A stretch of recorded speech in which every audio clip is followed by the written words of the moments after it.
pleasure to serve under you today. And can I also take my place in congratulating the Honourable Member for Penistone, Stocksbridge and Thurrock, and the Honourable Member also for Canterbury on securing this important and timely debate. I'd like to also acknowledge the contribution of the Honourable Member for Brighton and Brighton-Kempston for his own experiences that he shared. I absolutely acknowledge the pain in that, and there's a lesson in there, I'm sure. Mr. Chairman, I approach this debate today not as an academic, although I have taken care to speak with educationalists and professionals at length over the last year about some of these matters. I've also not lived with, I don't bring lived experience or trauma. I was very fortunate with my own upbringing, my own introduction to sex through education and in my own life. I was very fortunate with those experiences, and I recognise that's not everybody's experience of these things. But I do approach this, or seek to approach this, as a parliamentarian. We all do, representing those who have brought concerns to us, concerns for safety of those who speak to us, of misunderstanding and the safety and well-being of others. I've spoken with teachers who've been put on the spot about making decisions in schools, about the materials they're being asked to use. Reference has already been made to the CAS review and the dangers of putting teachers in a position where they must make a clinical decision, although they themselves are not clinicians. And I've spoken to parents desperate and feeling disarmed without the tools to reach and to help their own children, who they see are confused on matters of identity, sexuality, sex and gender. And the Honourable Member for Penistone and Stocksbridge made a very important point. We must not lose sight of the fact that teachers are in loco parentis. There is a very special care and trust which happens in that sending of a child to school and conveying them into the care of another. So to see that damaged in this way is compelling for me as a parliamentarian. Mr. Chairman, we want our schools to be safe places with trusted teachers where children can flourish, learners can flourish and grow. One expert I spoke to told me that good sex education includes helping learners to understand the sexed body, to make decisions about health, contraception and their own boundaries, and to understand the law that they can keep safe, seek help when needed, and respect the boundaries of others. They also told me it's important that they help learners understand how to critique messages.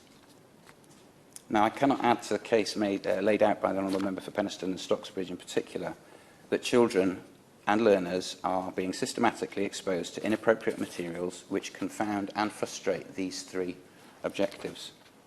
I support her belief in the principle of sunlight and disinfectants, and I welcome the support from the Honourable Member for Brighton-Kempston too in recognising the visibility, the importance of visibility of materials to parents, to governors and to those who have a care and an interest in this. And I also fully support the urgent review of guidelines with appropriate tightening that she called for. As we have heard, this is a contested area. It's not a settled matter, and that's the very reason we're having these debates. And one particular area I want to just mention is this issue of gender and gender identity. Because often the materials cited and delivered use or reflect a certainty that simply isn't there. And I want to make one key observation about this in the couple of minutes I have, is that I think in these debates that I've heard, we will all agree on three things. We want children to be themselves, true to themselves. We want them to be accepted, and we also want them respected as individuals, valued as individuals. There's no question of this thing. But what starts to be problematic is when I hear words like my truth and a moral relativism creeping into the materials that we see.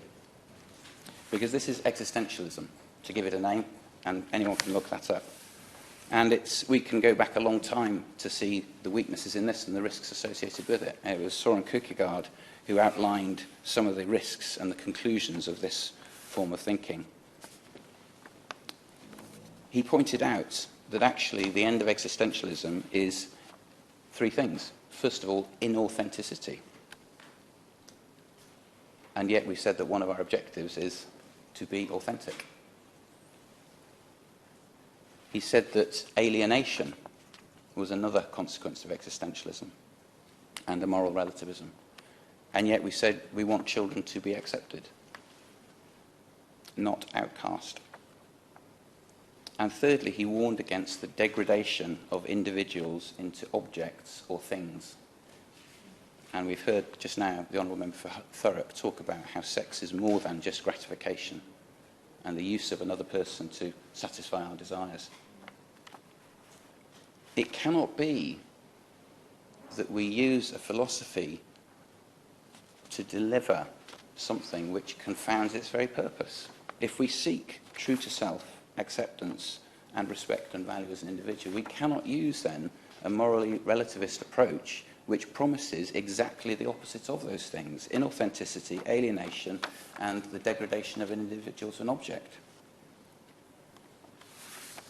So, Mr. Chairman, I will conclude by saying that we are here talking about materials. They are the tip of an iceberg.